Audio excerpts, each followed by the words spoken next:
വെഞ്ഞാറമൂട് കൂട്ടക്കൊലപാതകത്തിൽ കൂടുതൽ കേസുകളിൽ പ്രതി അഫാന്റെ അറസ്റ്റ് രേഖപ്പെടുത്തി. അനിയനെയും പെൺസുഹൃത്ത് ഫർസാനെയും കൊലപ്പെടുത്തിയ കേസിലാണ് വെഞ്ഞാറമൂട് പോലീസ് അഫാന്റെ അറസ്റ്റ് രേഖപ്പെടുത്തിയത്. ഡോക്ടർമാർ അനുമതി നൽകിയാൽ പ്രതിയെ ഇന്ന് ആശുപത്രിയിൽ നിന്നും ജയിലിലേക്ക് മാറ്റും. ജയിലിലേക്ക് മാറ്റിയാൽ കൂടുതൽ ചോദ്യം ചെയ്യലിനായി അഫാനെ കസ്റ്റഡിയിൽ ആവശ്യപ്പെടാനാണ് അന്വേഷണ സംഘത്തിന്റെ തീരുമാനം.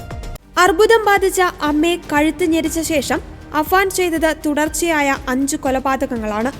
കടബാധ്യതയെ തുടർന്ന് ബന്ധുക്കളിൽ നിന്നുണ്ടായ അവഹേളനമാണ് കൊലപാതകത്തിന് പിന്നിലെന്നാണ് അഫാന്റെ മൊഴി. അഫാൻ മറ്റ് 2 കൊലപാതകങ്ങൾ കൂടി ആസൂത്രണം ചെയ്തുവെന്നാണ് പോലീസിന്റെ കണ്ടെത്തൽ. അമ്മയുടെ 2 ബന്ധുക്കളെ കൂടി കൊല്ലുവാനുള്ള പദ്ധതി അവസാന നിമിഷം ഒഴിവാക്കുകയായിരുന്നുവെന്നാണ് അഫാന്റെ മൊഴി. തട്ടത്തുമലയിലുള്ള അമ്മയുടെ ബന്ധുക്കളിൽ നിന്നും പണം കടം വാങ്ങിയിരുന്നു. ബന്ധുക്കൾ പണം തിരിച്ചു ചോദിച്ചപ്പോൾ തർക്കമുണ്ടായി. ഇതിൽ വലിയ വൈരാഗ്യം അഫാന് ബന്ധുക്കളോടുണ്ടായിരുന്നു. മുത്തശ്ശിയെയും അച്ഛന്റെ സഹോദരനെയും ഭാര്യയെയും കൊലപ്പെടുത്തുമ്പോൾ അമ്മയുടെ ബന്ധുക്കളെയും ലക്ഷ്യം വെച്ചിരുന്നു. കൊലപാതകങ്ങൾ ചെയ്യുന്നതിനിടെ മദ്യപിച്ചു.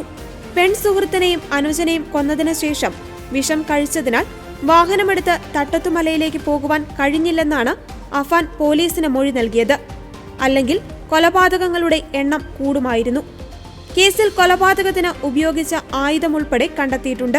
ഇനി വ്യക്തമാകേണ്ടത് സാമ്പത്തിക ബാധ്യതകളാണ്. വൻ സാമ്പത്തിക ബാധ്യതയാണ് കൊലയ്ക്ക് പിന്നിലെന്ന് അഫാൻ പറഞ്ഞിരുന്നു.